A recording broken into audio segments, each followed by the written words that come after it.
Guess who's back? Back again. Dankpole's back. Tell a friend. Yes, please tell a friend because we desperately need subscribers. Yes. That would be nice. But yes, hello, we are back once again with another video. It's been a while, but you know, we always deliver eventually. Today on Dankpole, we are discussing sports and politics and should they mix together. We are doing this because there's been a number of high-profile cases across European football of this happening. You can look, of course, in America to Colin Kaepernick and the NBA players taking very political stances during the last season. Whoa, political, Luke. Yeah, to know that, of course, yes, this doesn't just affect European sport. It also affects American sport, but we're just going to be focusing on football and European sport today because, of course, that's what we know best, isn't it, Michael? That's what we know best. Yes. Yes. And basically, we are going to be discussing two particular topics, which is Black Lives Matter, kneeling to protest racial equality that has been done by the England players and the booing it has received by some sections of England fans, and also Manuel Neuer and the German national football team are wanting to show their support for LGBT rights by having a pride flag, as Neuer had on his armband, and also lighting up the Allianz Arena in which Germany played Hungary a couple of nights ago in that pride flag. And UEFA made a statement. It's all got very interesting, so we're going to be talking about those two things today. So firstly, Michael, of course, the kneeling, and I'd like to play a video from one England fan who wasn't that happy about the players of England kneeling in their first game against Croatia a couple of weeks ago. Take a look at this.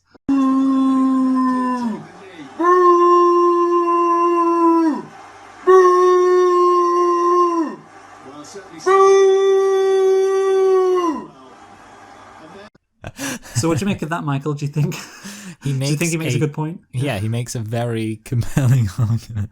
That's the thing. I mean, look, booing at the game is one thing, but booing in front of your TV and recording it, that's wild. But anyway, of course, that was a reaction from one England fan, and that has been the reaction of quite a few England fans in the wake of this kneeling in support of the Black Lives Matter movement that the England players have been doing. We got the first taste of this from Millwall fans back in December when crowds were allowed back in the stadiums for the first time since the pandemic, and the Millwall players, of course, kneeled, and suddenly the fans started booing, and it was like, oh wait, what the hell's going on here?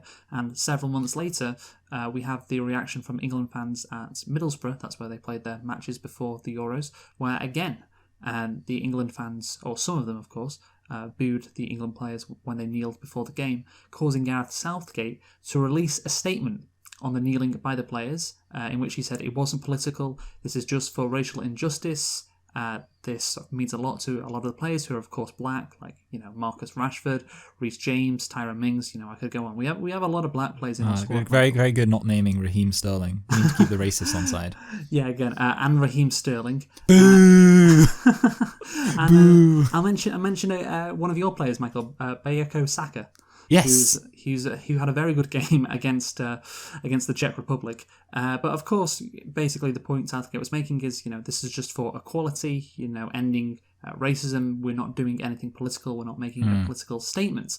So that's what he said. That's what he said in his article. But even in the wake of that, some England fans were not supporting the kneeling still. We are about to play a very interesting interview from a reporter called Brian Swanson, who works for Sky Sports News, who interviewed England fans FC ambassador David Logie, didn't even know that was a thing, who was basically discussing the kneeling and wanted to voice his opinions on it. You ready for this video, Michael? Well, as an England football fan myself, it's very important to me to hear what my ambassador has been saying to the world. Yes, absolutely. So, yes, let's play the video. The FA really need to step up and kind of communicate better in regards to what they're supporting and where that goes, because the more that taking the knee and the more that the Black Lives Matter goes on, the more people look into it. And when they look into it, there's a political agenda, and that is what everyone disagrees with, is that it's not about football. And the political side is that political and football doesn't mix. Gareth Southgate and the team are adamant this has nothing to do with any political movement.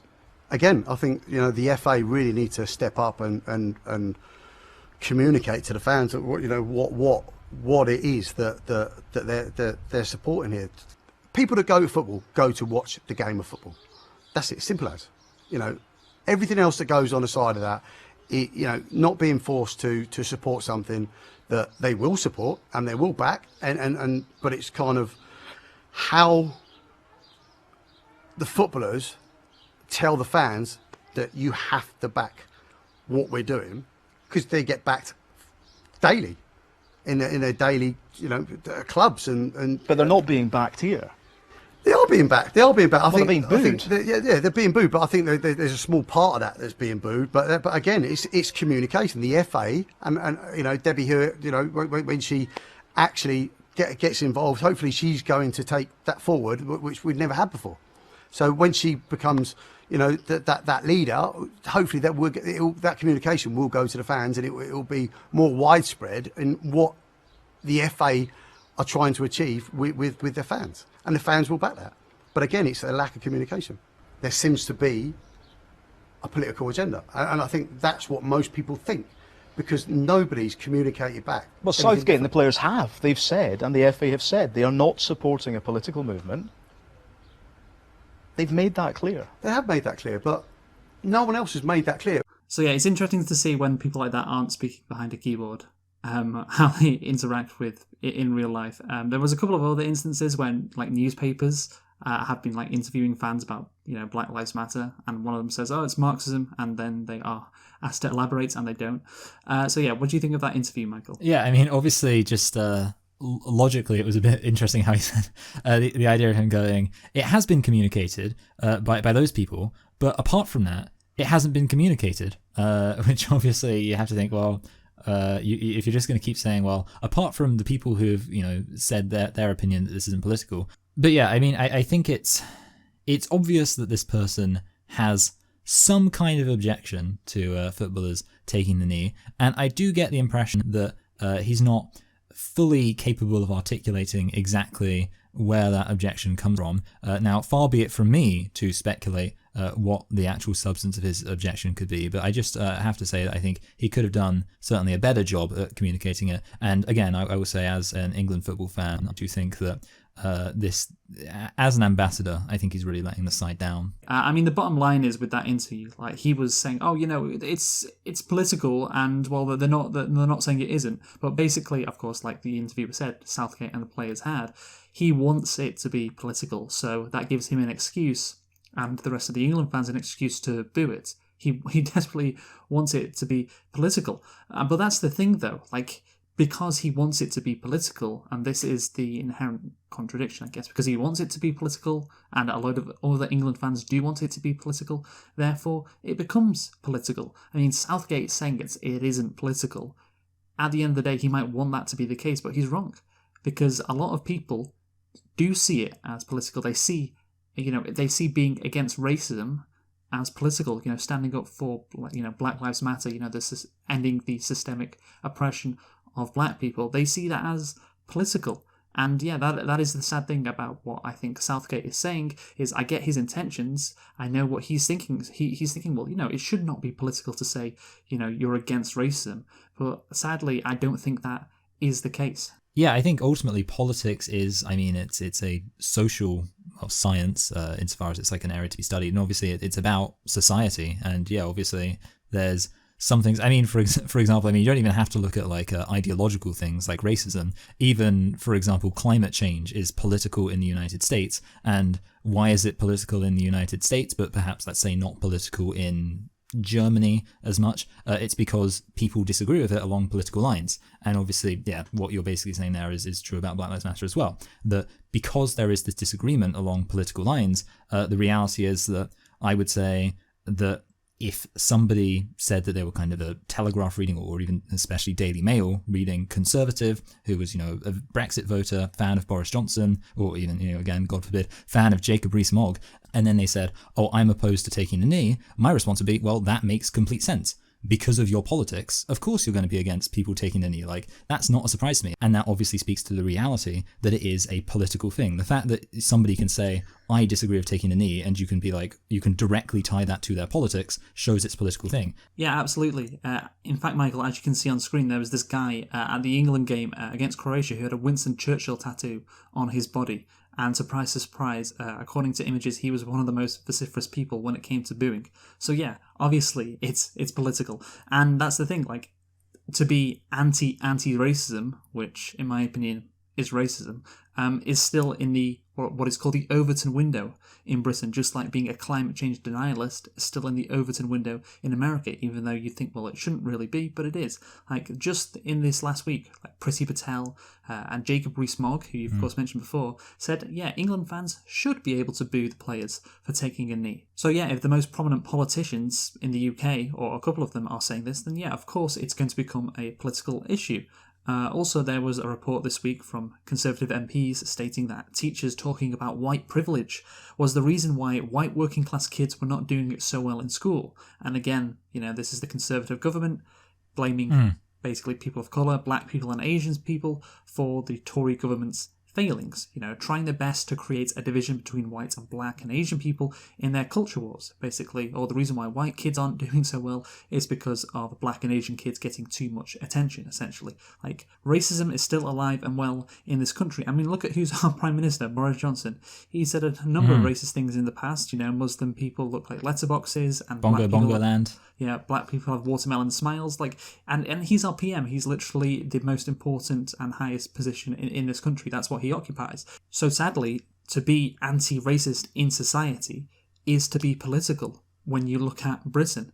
And that's the sad truth for Gareth Southgate and the rest of the England players. They don't want to be political, but it's just because there are quite a few racist people and racist politicians who run this country, it inevitably means that being anti-racist is going to be political. I will say, and I don't want to come across as trying to be, you know, too sympathetic or both sides of the debate, but obviously there is a degree to which it's framed in a political way outside of just, you know, pro-racism or anti-racism. And that's kind of, I guess people would say, kind of like individualism versus collectivism. they'll use all these kind of terms. And obviously a recurring idea is that Black Lives Matter is Marxist. And obviously, I mean, I personally think that I would go so far as to say that a lot of people who are making this accusation perhaps don't really understand what Marxism is. I would maybe even include England football fan ambassador, whatever his name was, under that label. But I'm not sure what you think, Luke. Yeah, no, absolutely. I think, obviously, you mentioned Marxism. The full name would be cultural Marxism. That's what they talk about a lot.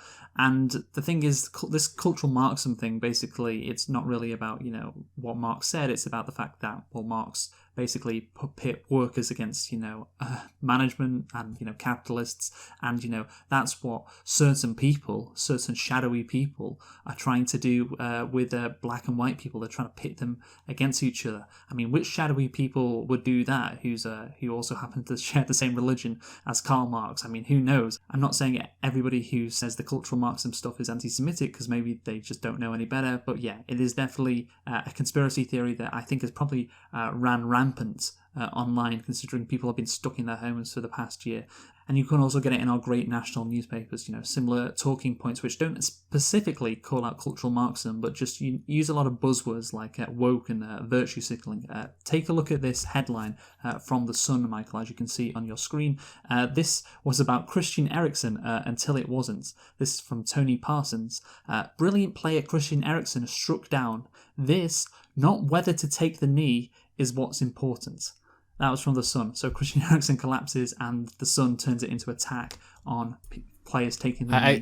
Black Lives Matter. The irony of that is fantastic, because it's like saying that that's important and we shouldn't be talking about racial politics when you're literally using it as an excuse to talk about racial politics. Yeah, but that's the thing, like, all these newspapers, that's what they do. Like, all this Conservative government does is talk about racial politics. Yeah. Like, that's literally all they do. So the irony there is fantastic and very depressing. But anyway, Michael, we're going to move on from talking about England players taking the knee to talking about LGBT rights, Manuel Neuer and Hungary, because this is all very interesting. This happened in the last couple of days. So basically, Manuel Neuer wanted to wear a rainbow armband. He is the captain of Germany, to show his support for LGBT rights. And also, the German Football Association wanted to light up the Allianz Arena, that's where Germany play their matches, ahead of the Hungarian game, in which they drew 2-2. They were not allowed to do that by UEFA, but there was still a protester on the pitch trying to make his point heard. Let's have a look at this.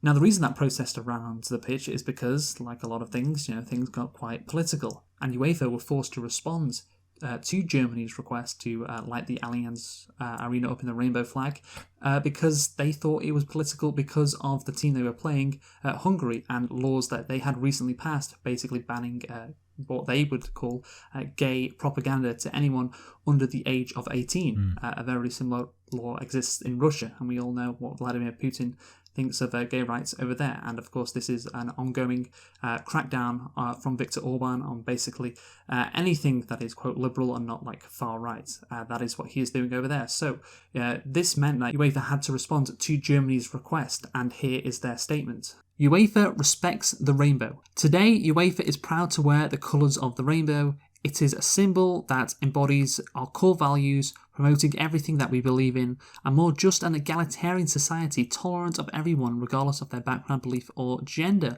But some people have interpreted UEFA's decision to turn down the city of Munich's request to illuminate the Munich stadium in rainbow colours for a Euro 2020 match as political. On the contrary, the request was political, linked to the Hungarian football team's presence in the stadium for this evening's match with Germany. For UEFA, the rainbow is not a political symbol, but a sign of our firm commitment to a more diverse and inclusive society. So this is incredible from UEFA. It really is. Like, we don't like homophobia when it's easy for us to do so, but when we're actually, dealing with people who are rather homophobic, e.g. the Hungarian government, well, then we can't be seen to be political. Like, it's the most incredible statement ever. Like, it's not political until somebody opposes it, then it becomes political, then we can't have this flag anymore. That is the insane logic UEFA are using, Michael. What do you think? Well, I think it's kind of peak liberalism in that, like, it reminds me of course, did you ever see that image? It was like, I think it was Bethesda, the gaming company, where there was the image and it had like their European headquarters, their American headquarters, and it was all rainbow flag, and then it had their Middle Eastern headquarters, and it was obviously not rainbow flags. And the point being that obviously as a company, they only care about making money. They don't care about rocking the boat, and obviously don't meaningfully care about gay rights.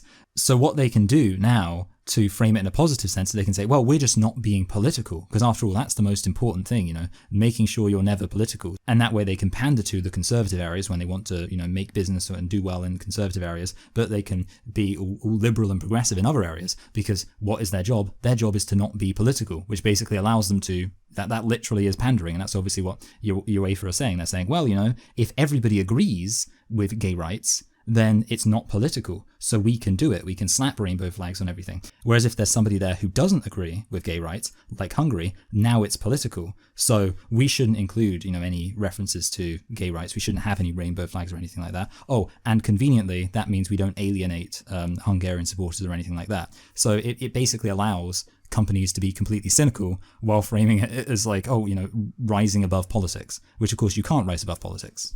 No, yeah, exactly. And the logic you have to use to do that gets very complicated and just nonsensical. And it's the same issue as before, unsurprisingly. It is not political until someone expresses bigotry, and because of that, the issue then becomes inherently political. As long as an opposition statement to gay rights is in the country's Overton window, which it very much is in Hungary, the statement will be political. Like, that rainbow is political. So there is no way of getting around it. And as you said, yes, UEFA are they don't give a damn about gay rights. They just want people to tune into Euro 2020. And if that means in one country they support it and another they don't, well, that's how it is. I think the EU are in a similar situation because Hungary, of course, is in the EU, and the EU has always been like, oh yeah, we're very pro-gay rights. But then Hungary, again, pushes laws which are very similar to what they have in Russia, and all of a sudden the EU is like, well, too bad, I guess. That's it. It's just, well, too bad, nothing we can do. And yeah, to conclude on this topic, Michael, I'll say, sport is part of society, so if society is political, which it always will be, then the sport will be too.